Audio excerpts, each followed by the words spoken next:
So much coming on board. I feel it up in my butt cheek here. You can't see too much, but a lot of twisting of the glutes and my lower back sacral area. L5, S1, but lower towards the sacrum and coccyx. And right now, oh my God, right in here. Oh.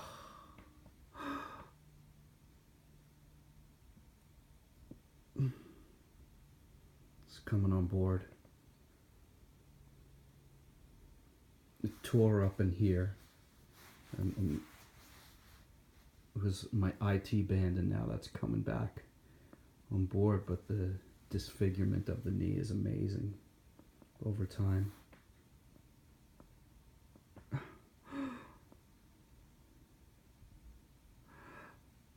Shit.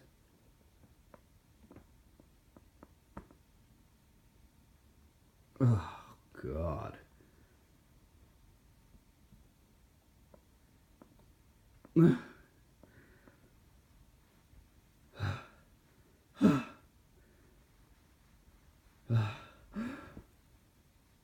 Look at that movement. How unstable. Oh. Up into my right side. Waves running through my spine. Unbelievable.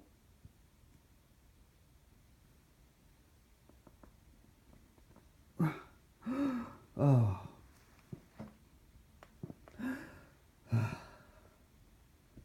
Takes the breath away.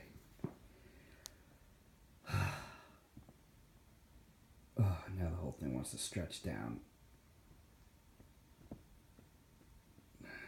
Gaining length. Inch to 2 inches shorter on the right side. Ugh. These twisting motions, amazing. This hand here, my right hand, I'm gripping the end towards the end of the muscle and extending, and I feel it all the way up into my hip. Ah. Oh my God. So big.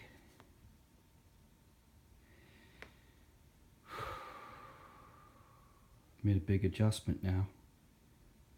Now in my hip.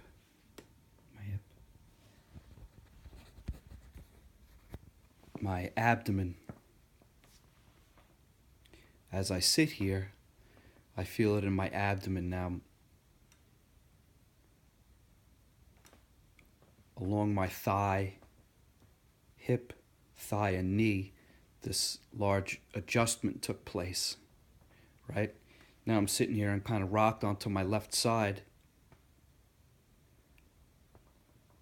Oh my God. And as I breathe, I use my breath to slowly nurture in the rest of the adjustment, and now it's moving into my pelvis. And of course the spine is attached to the pelvis. It's all connected. So say I adjusted my leg 10 or 15 degrees in that musculature, right? So now the rest of the body, my pelvis, my back, and everything that's connected to it is going to adjust itself out that, say, 10 or 15 degrees. These are just numbers, but they represent a change and a shift. And now I feel it up into my right shoulder, across my scapula, a huge area of interest where the muscles have, taken on a twisted and whacked out form, hunched. It's impossible to describe everything that's going on at once. I can't even imagine what's going on at small molecular levels, what's happening to the intestines. I've had many times where I feel my sigmoid colon, the distal portion. You have your anus, your butthole, and then the rest of the colon that's just above that. It's shaped like an S, and it moves from the front to the back in this wonderful plumbing shape. And it's a muscle, and as that comes back alive, as I put nutrients into it and I hydrate and I stretch and keep things healthy, as I've been doing for the last 7 years or so, as that comes back on board, I feel it move and twist and strengthen and tighten. Where, if the S was all stretched out into almost a straight line, now it's getting its elasticity back and its strength. That all tugs and you feel it. That's what healing's all about. It's the most bizarre thing. This is every day of my life. There's no portions or times when it happens. It happens at 1 in the morning. It happens at 3 in the morning. It happens at 5 in the morning. It happens at 5 at night. It's just a continuous healing. And when there's so much healing to be done, as in my case, it takes time, and it takes a lot of time. And, no work for me, no nothing. Health and healing is the main focus, period. I've eliminated all things that cause stress on my body. People, places, things, foods, habits. Oh my. Ah. Oh. Ah. Ah. There it is. Ah.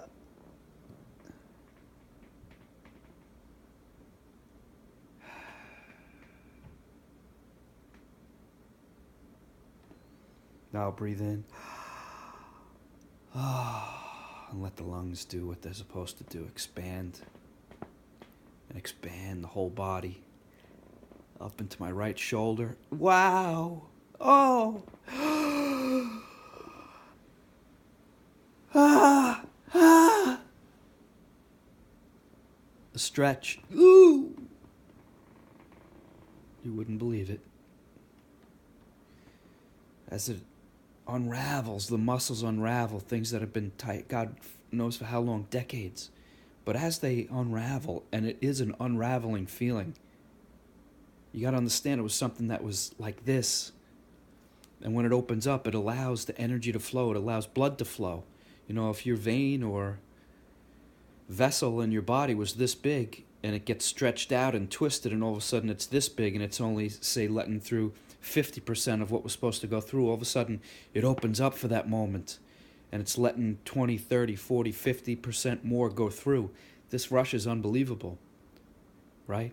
And from the core, from the aorta, which is in the center, comes from the heart. When the aorta itself untwists, the back and all,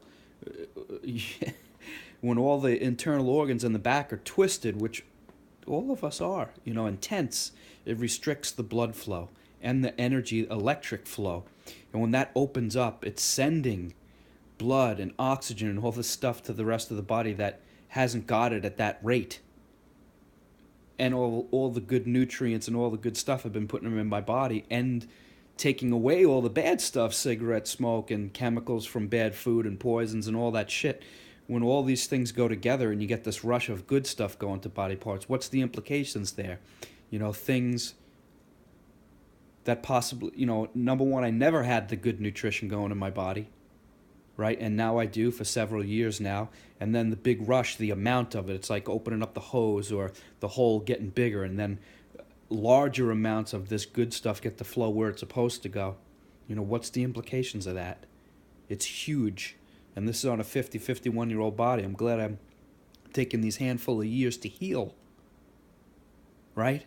And now what's the next 50 years going to look like? And I could pretty much honestly say that. I should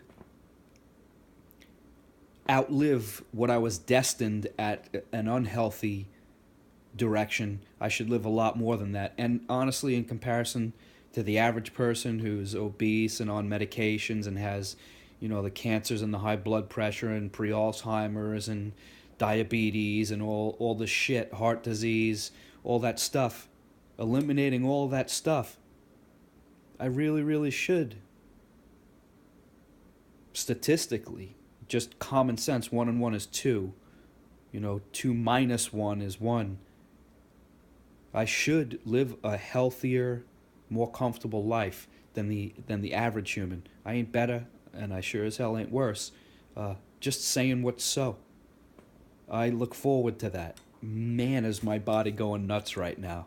And it's, 8:14 in the morning. I've been up for about 2 hours now and doing, my thing, my health thing here, and relaxing, having a cup of coffee, chilling, and letting my body heal. And I'll have some really good breakfast of made mostly of veggies and stuff that I personally grew in our community garden, putting that dense nutrition in the body, giving the body the opportunity to have the building blocks in place where it can heal itself and take care of business.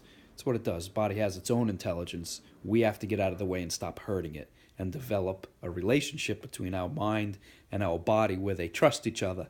I trust my body now. I see the results that when I put the good stuff in it and I eliminate the bad stuff in my environment, bad people, bad everything, stressful stuff, I see the results in how the body heals itself. I don't tell the body to stitch itself, all these millions and trillions of molecules and chemical interactions. It's a remarkable system. Why think about it? All you got to do is put the good stuff in and eliminate the bad stuff. Let the body take care of itself. Cut it and it heals. It stitches. It has the intelligence to heal. Get out of the way. Don't depend on other people to tell you how it's supposed to be done. You put the good stuff in the body. Think properly. You have to think properly first to be able to put the good stuff in. Everybody knows eat healthy and exercise. Nobody does it, right? That means that the mind is ill. The thing that makes the decisions, everything we do is by choice. We think about it first and then we do it.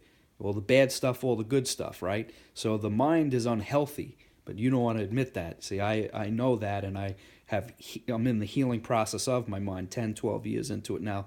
A lot of personal inquiry courses, classes, reading on personal growth and development, and learn about myself. That is what separates me from most, and this is not to brag, but I look for my shortcomings. I look for the things that I'm doing that cause me stress and injury. And it's a lot of things. It's a whole lifestyle and generations now deep of being steeped in that type of lifestyle. And I look at it and I see that I was not thinking properly because the decisions I made had me smoking 2 packs a day, drinking a lot, eating shit-ass food, not sleeping, not hydrating, hanging around people that suck, right? Putting my body in bad places. I was on the motorcycle that put me under the car that ran my legs over at 70, 75 miles an hour on one of the busiest roads in the world in Los Angeles at rush hour. I made that choice. I will not make that choice again. I'll keep myself away from there. Thinking unhealthy brings an unhealthy life. We don't have many good examples on this planet, so you got to make yourself the good example. You want health, you got to take health. Actively go at it. That's where I'm at now, and I'm going to take a break and hang out in this body that's healing like a motherfucker right now, man. What a pleasure. What a god-darn pleasure. All right. Yeah. There's my view. How's that pool doing right there? Good? Uh-huh. People investing in me, caring about me. I did it myself first, and then people, they start to line up.